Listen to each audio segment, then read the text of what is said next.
call to order this budget workshop. And thank you to all those folks who are tuning in as attendees. This evening, we are just, this is a workshop, and we are not taking questions or comments. Dr. Anna Mae, do we have to roll call in? Let's do it, just to be all right, just to be safe. Just to be safe. Just to be safe. All righty. We'll take a roll call vote. Jess Riley. I am here. Leo Brem. Here. Megan Glenn. Here. Tim Knight. Here. Anna Mae O'Shea Brooke. Here. All right. So now it's officially called to order. So, Dr. Marsden, do you want to take us through budget?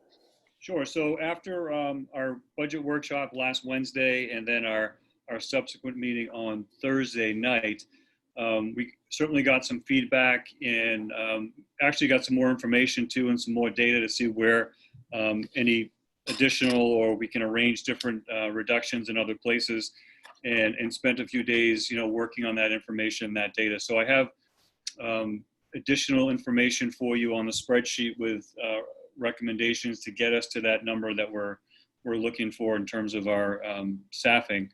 I don't know if Michael, can you share that? Owen just has to give me permission. Okay.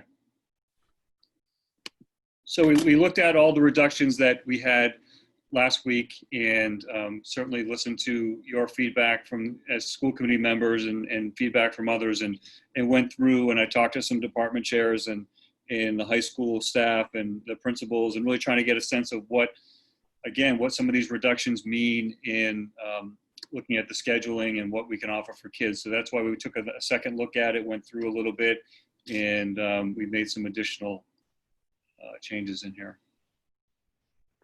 So you got to go on the revised changes, Michael? Yep, can you see that? Yeah, that's the revised changed one? Yes. Yeah. Okay. All right, so we added some different. Can you see it, Jess? I can see it, but hadn't we changed the column, the non-union increases column? I just want to make sure it's the most recent Okay, 1 second. version. Okay, yeah. Thanks, Jess. Oh yeah, Eagle Eye Riley right here. You don't have to laugh. I'm very observant. So again, looking at when we get to that point, we have the menu of items that we put up there to take a look at, and we got to the 1.2 million in a certain way, and there are other options that we can discuss again looking at it, but I'll wait till Michael gets that up.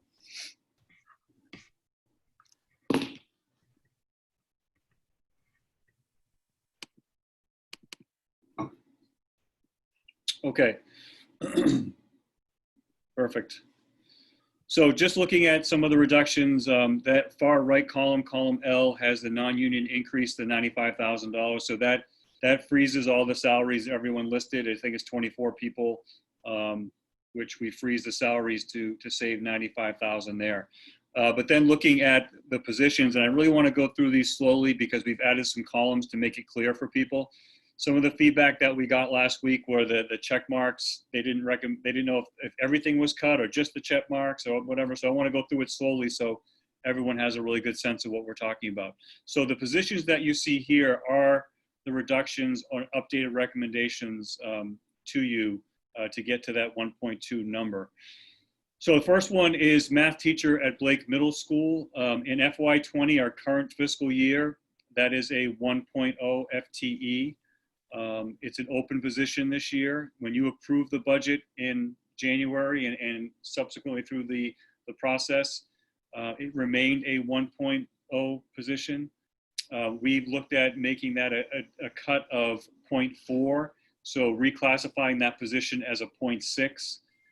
Because the person that we have found to hire is an experienced math teacher, that person comes in at a higher rate. So the budget reduction savings, even at a 0.4 cut, is only $500 really.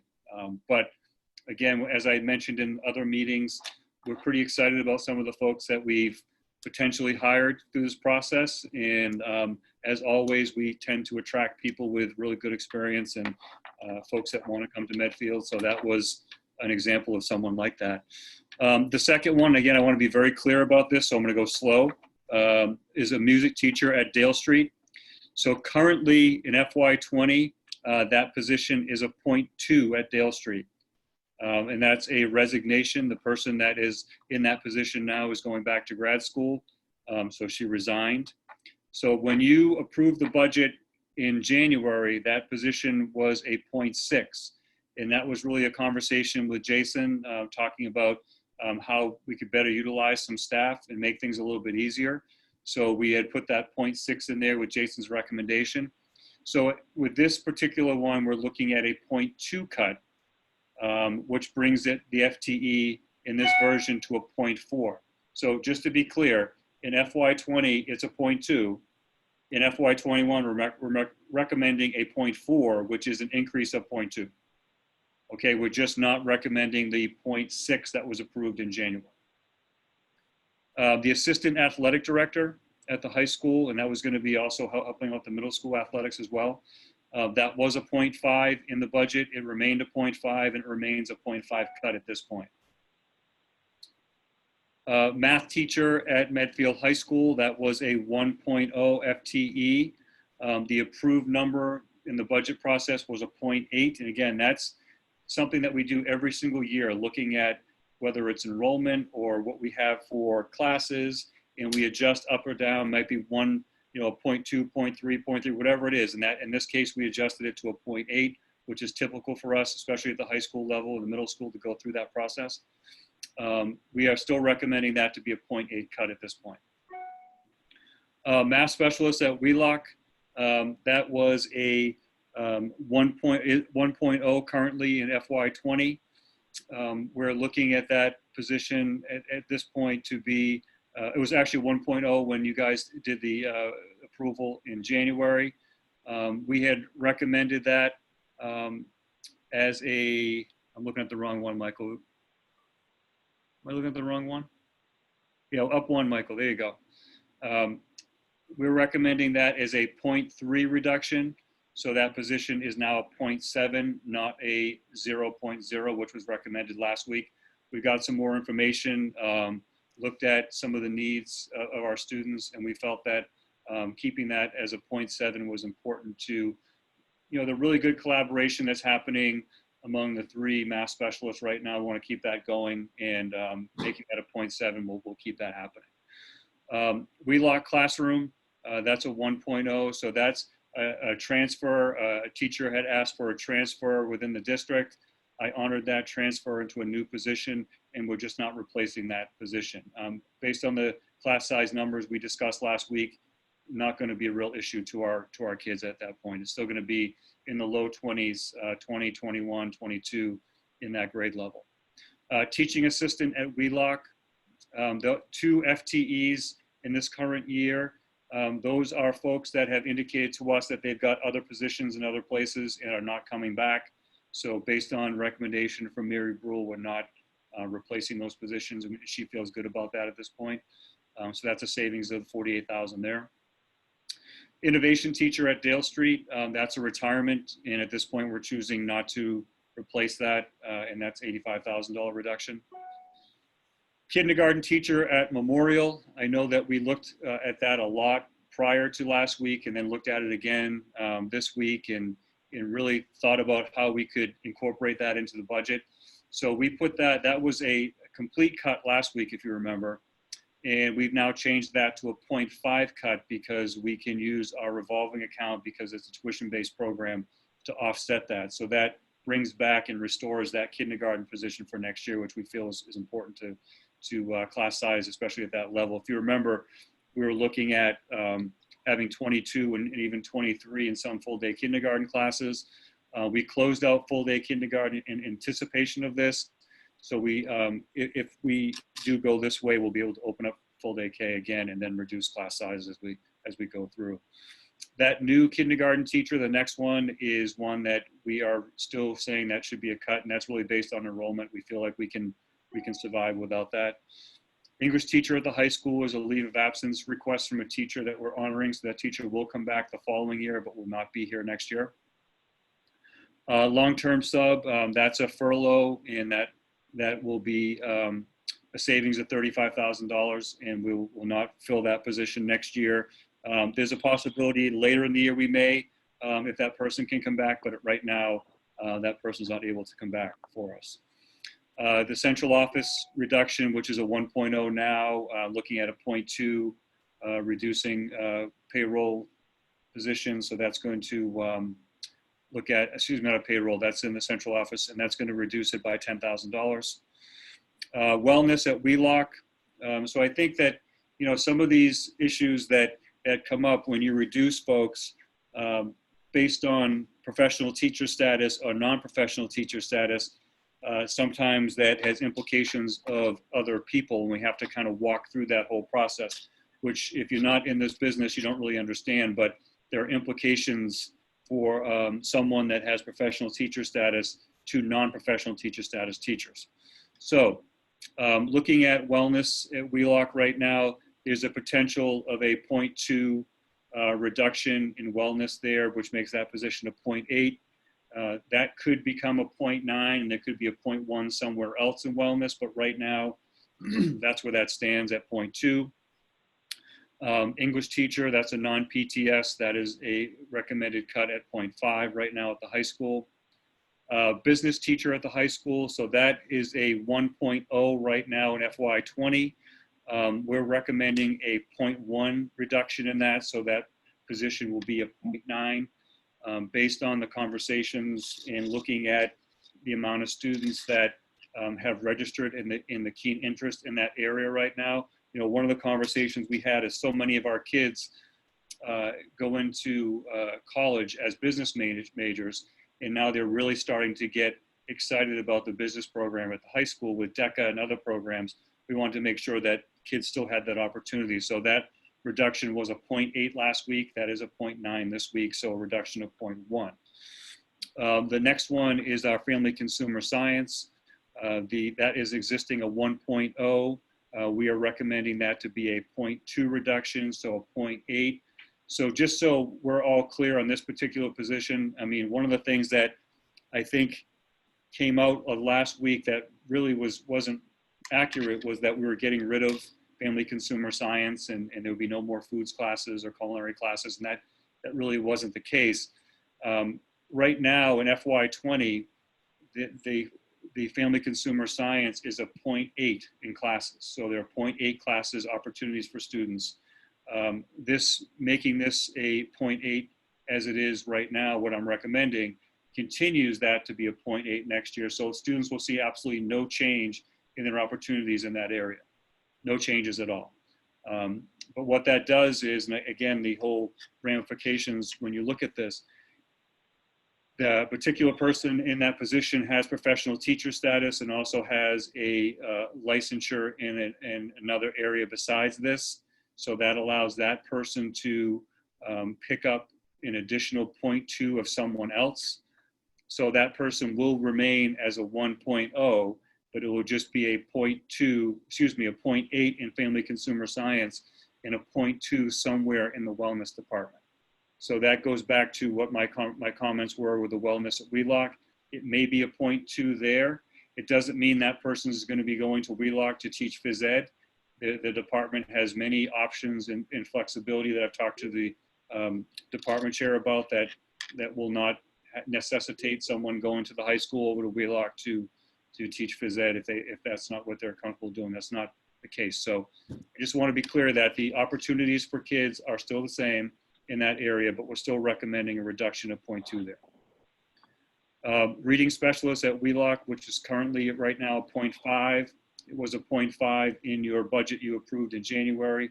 We're recommending a reduction of 0.2 to make that position a 0.3. And we're looking at other ways within that department of making sure that services aren't reduced in that area. So that is a 0.2 reduction, but we'll be working with that department in the coming weeks to try to make sure that services to kids aren't reduced in that area. If we look at world language here, we have another situation where It's based on enrollment and what we've been told and the more information we've gotten in the last week that we didn't have last week. So looking at the middle school, the Mandarin program, based on enrollment in Mandarin, we can reduce that particular 1.0 by 0.4 to make that a 0.6 position. And by looking at the enrollment at the elementary level, we can reduce the 0.6 to a by 0.2 to a 0.4 based on enrollment in Mandarin. So getting back to that PTS, non-PTS scenario, there's a situation where the 0.6 Mandarin teacher has professional teacher status and the person that does 0.4 does not, so that the person that does 0.6 would have the ability to take over that 0.4 to make that person full-time again. Again, for those of you that don't know how this works, that's how it works with seniority and professional teacher status and non-professional teacher status in the state of Massachusetts. So that's how that all happens. And again, I don't want to get into the weeds of scheduling, but that is a conversation we had with the department chair today and how that was all going to play out. So still more to come there. And then looking at world language at the high school, that's currently a 0.92 position. So 0.8 of that is at the high school, 0.12 of that is at Blake right now. So that 0.12 is no longer needed at Blake. So we're looking at a reduction of 0.12, so that teacher will still stay at the high school for 0.8 in the world language program. But you see there is a reduction there that gets us to the number that we're looking for. So I think, you know, the backdrop of all this is that this could change again several times, you know, going forward. If for some reason we get additional money from the state in July or August, and it's more than we've projected as a loss, let's say that, you know, right now the town has projected a 10% reduction. Let's say it's level funded for Chapter 70. That means an influx of at least $500,000 our way. Well, that changes this conversation. And we start look at restoring positions and restoring programs to a full if we need to. Conversely, we could get information in July and August that state revenue is so far off. And if anyone saw the information that came out yesterday, second quarter was the worst quarter since they've been recording financial data in the state of Massachusetts ever. So the outlook isn't great, but if they reduce the state aid, and let's say we planned for -10 and it comes in at -20, then we're looking at reducing another $500,000 out of our budget in August. I mean, that's a reality that we have to deal with. The other thing that could happen is when we get our guidance next week, no matter what that says on June 15th or June 16th, if we have an issue with COVID-19 that goes into the summer with a spike and that changes, then we could be looking at remote in September, and we could be having conversations of what, if any, positions we need to furlough during the remote learning, because certainly I think we've done a really good job supporting everyone over the last 3 months, and we supported all of our staff. But if we have to start off again in September or in October and we're going fully remote, then we just need to make some difficult decisions on who and what programs are going to furlough, because not everyone will be needed if we're, you know, not serving lunch, for example, those kinds of things. So we have to keep that in the back of our mind. So this could change several times as we go through. But I think based on the information that we have today and based on the information as far as the state level, this is the best. None of this is easy. None of it is perfect. But it's the best that we can do at this point for our students and looking for our existing staff.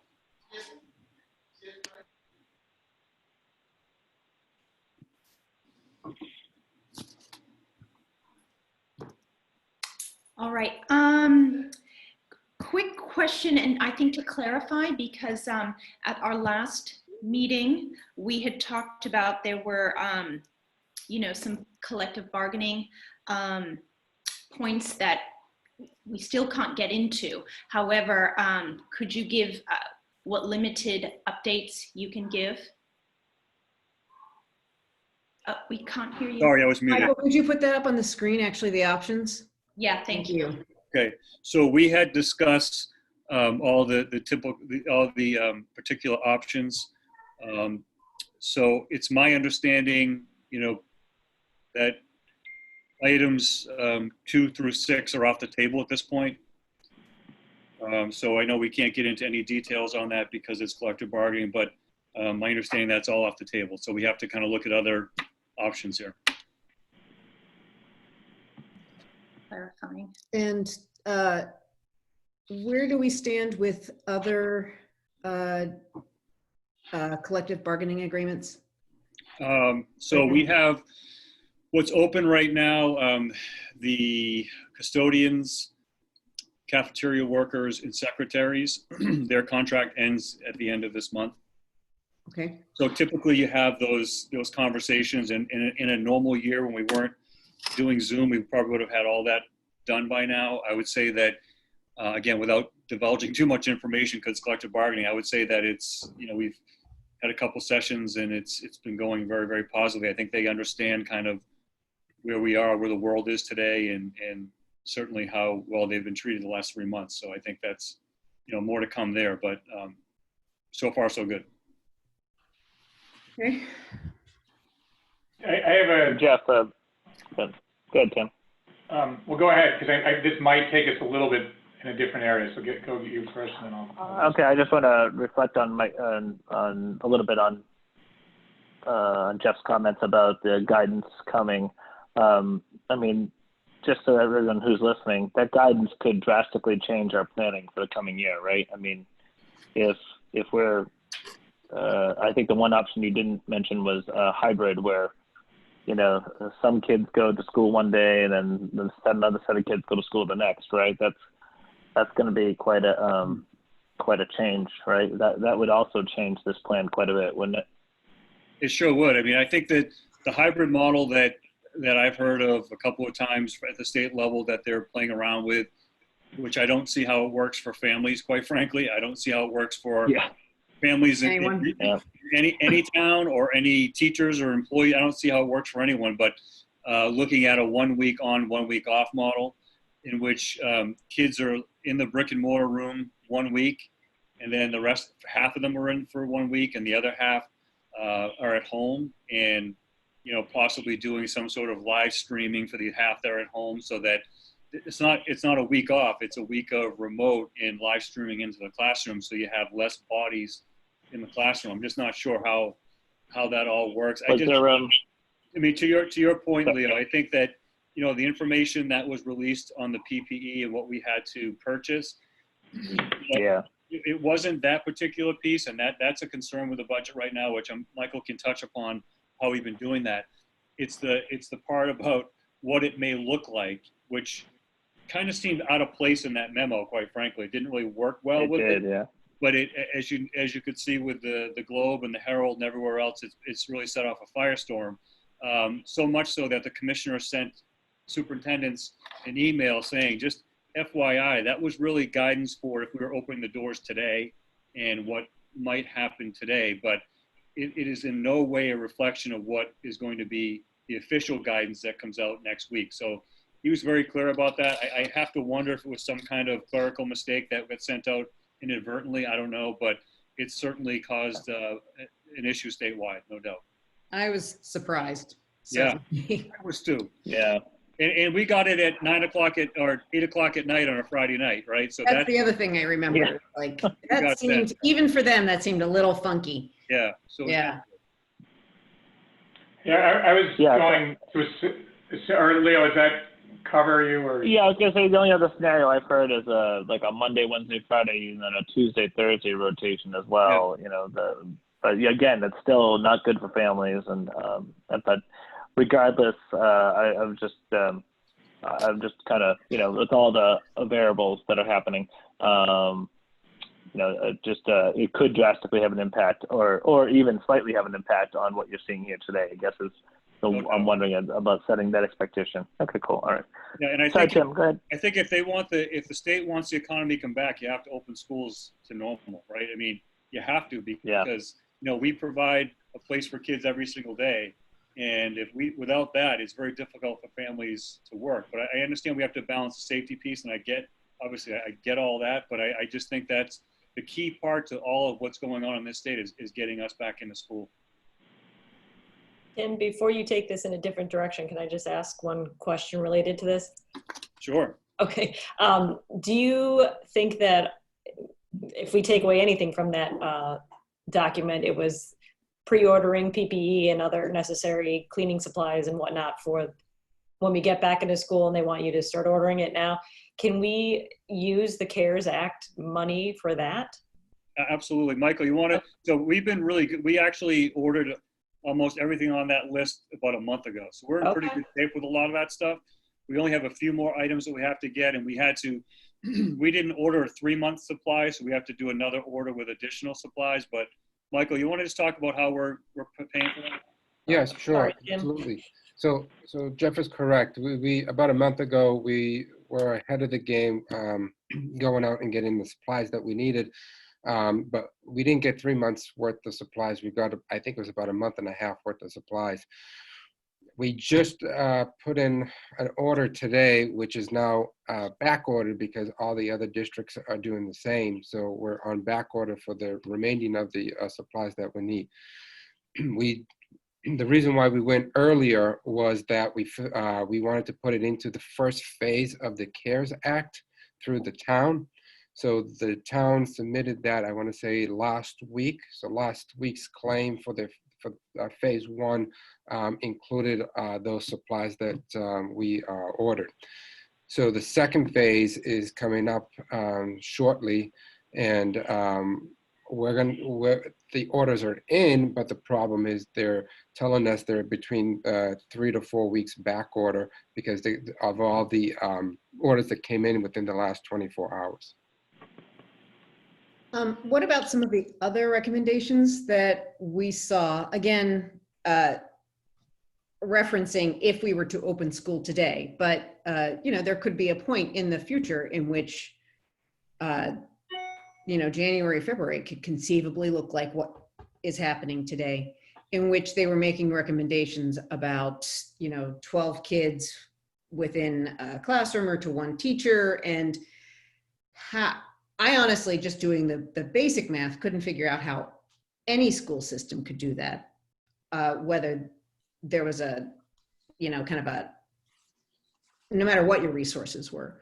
Right. So if that were to happen in that case, is there any indication that the CARES Act would reimburse for things like extra classroom space or additional aides or any of those things? And I know that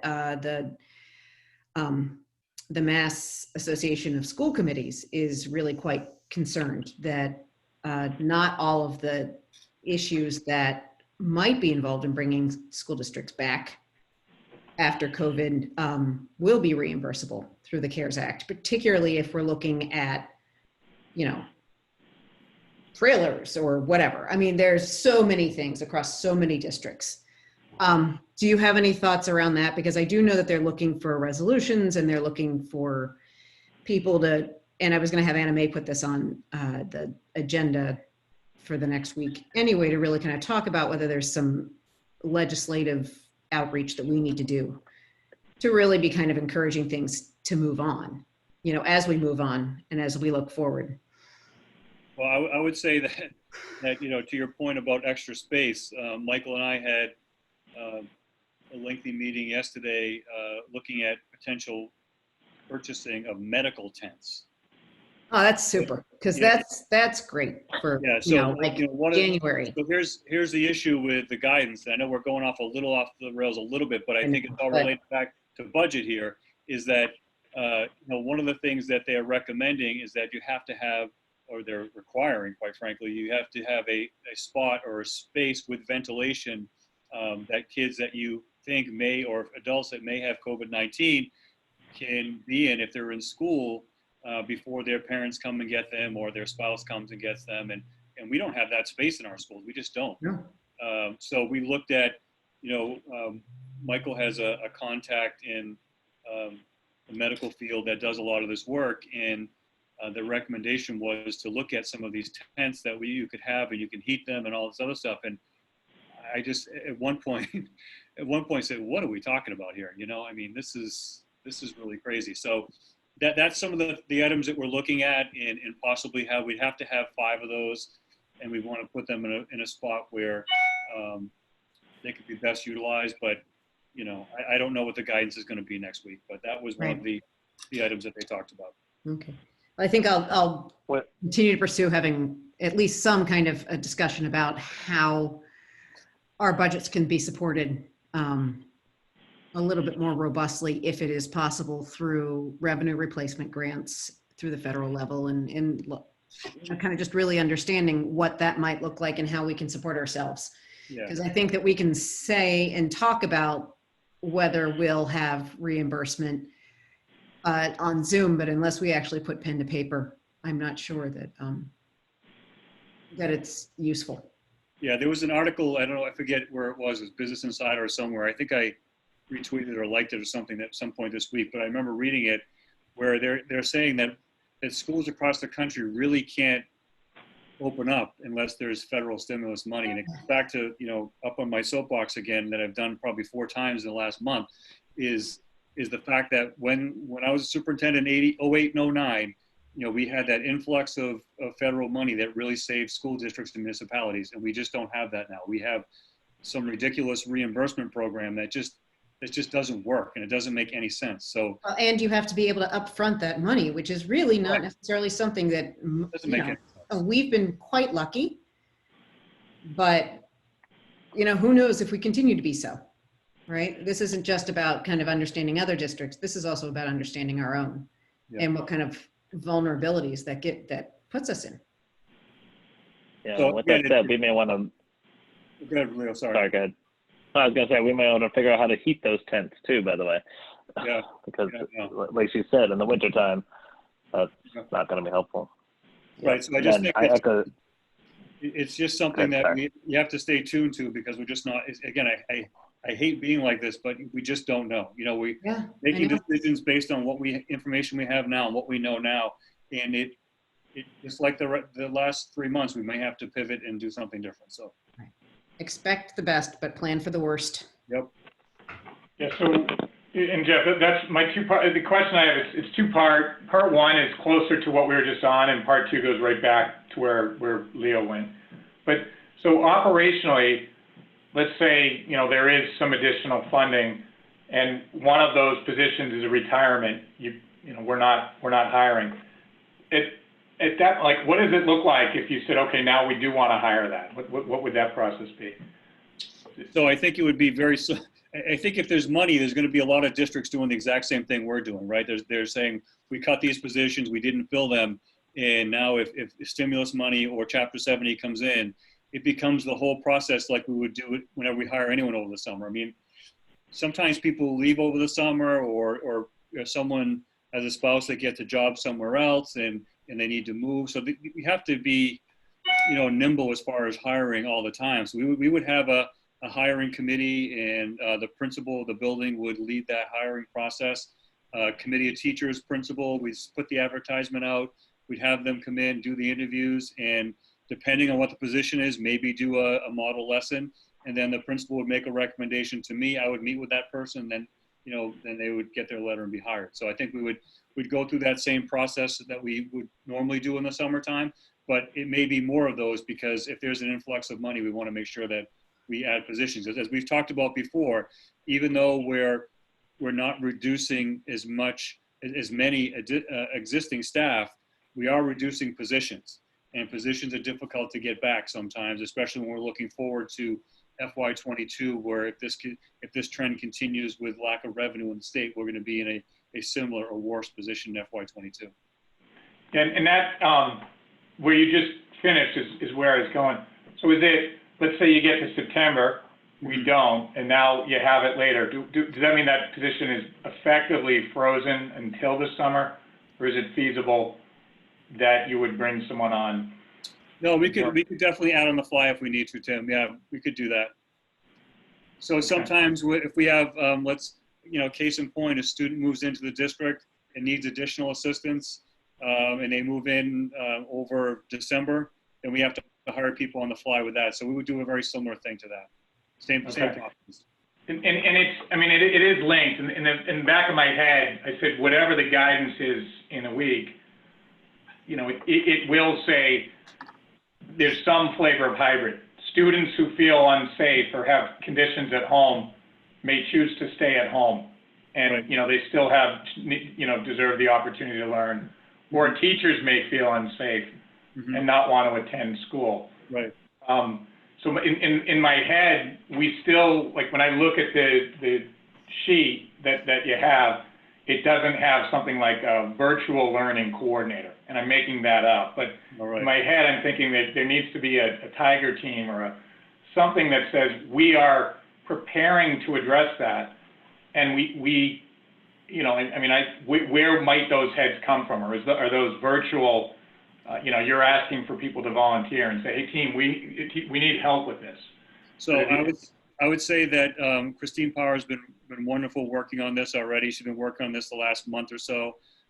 As soon as the guidance comes out, we have a couple of days that we've blocked off for the leadership team to kind of go through, reflect on what we've done so far this year, and then really look at where we're going based on the guidance, and then really try to engage the teachers in that through research and development over the summer. So we have the plan laid out. It's just we need the guidance to get it going. Right. So Jeff, excuse me, so you have folks in place ready, teachers who are ready and willing to do some of that R&D? So the R&D letter has not gone out yet. We're waiting to see what the scope of the guidance is going to be, so that we can target areas. Okay. So we're waiting for that. But as soon as that comes out, and again, we're expecting that on next Monday. We're expecting to get that at some point. And I have, as I mentioned to a couple of you, I have a Zoom with the commissioner Friday afternoon at noon, which I hope he's going to give us kind of a heads up on what the guidance is going to be, so we know what to expect on Monday. I'm not certain on that, but we've been meeting every week, so it could be a similar meeting to what we've had the last couple of weeks. I'm not sure. Okay.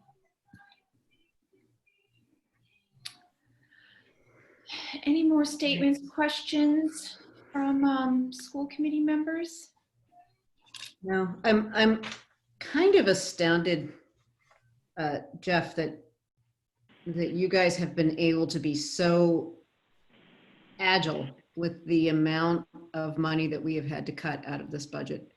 That, I mean, we are certainly touching kids and we are touching staff, but I'm just amazed by the skill and the detail in this, and I really don't want to understate that, because I've watched this process and I've spent a lot of time thinking, how are we going to do this? And I truly appreciate your expertise in how this is done, and the thoughtfulness, because I really do see that there is a student-centered part to this that is kind of putting our money where our mouth is, quite literally. So thank you. We have a great team here, so everyone worked hard on this. For sure, and I'm grateful. You know, it's definitely going to affect a lot of people, but also the sacrifices on all levels, like on the right of this sheet and on the left of this sheet that we're looking at right now. So thank you. Thank you very much. I mean, I think I'll just say it. I think I agree, and I like your point, Jess, around agile. The sheet shows agility, and you know, nobody likes doing what we're doing, but we need to be agile as we go into next year, right? And along the way, it is what it is. When I look at the options or the menus, you know, we're stripping some of that agility when we're cutting these positions. Right. Right. So we've been a part of it. I go back to the menu and like, where else can we turn? But that is what concerns me about it, is we are going to, the real agility is going to start, you know, in the fall. Like there is going to be some flavor of hybrid. I'm just betting on it. Well, and none of this And was unfortunately, bloodless, right? Like, these are positions that we need, but we, so that the real bone cutting stuff is going to be if things get worse even than this. I mean, this is not great, but I don't want to know how Not much great. worse it could get. I really don't, because this is bare bones. well, the next is going to impact even more programming, and there's no way around it. So, I'm grateful for the that reduction at the KA level. I think that's important to get that size down. So thank you very much Yeah, the for feedback from the prioritizing math that. specialist, I appreciate that. Yeah, and I'm hopeful that we can target the other sizable grade levels. I think mostly at Dale, it looks like, but I'd have to go back and double check. And I know it means higher class sizes, across the rest of the school district as well. So, and that would mean, any further cuts is going to be even worse. So, Yeah. Definitely an issue. And I think that we were mindful of the fact that Dale has additional students, and that's why we wanted to make sure that we replace that retirement position at Dale for the classroom. We want to make sure that, because if we didn't replace that one, and if something comes up and we don't replace that one, you're legitimately looking at 25, 26 in a classroom. So that's why we really felt it was important to keep that in the budget. Yeah, thank you. Yeah. It's going to be hard enough transitioning kids back. If we go back normal, I mean, it's still going to be a transition, like huge transition for everybody across the board. Speaking firsthand, I don't know how I'm going to get my kids back into a routine, or back into a school routine. So I'm sure I'm speaking for lots of people listening. Yeah.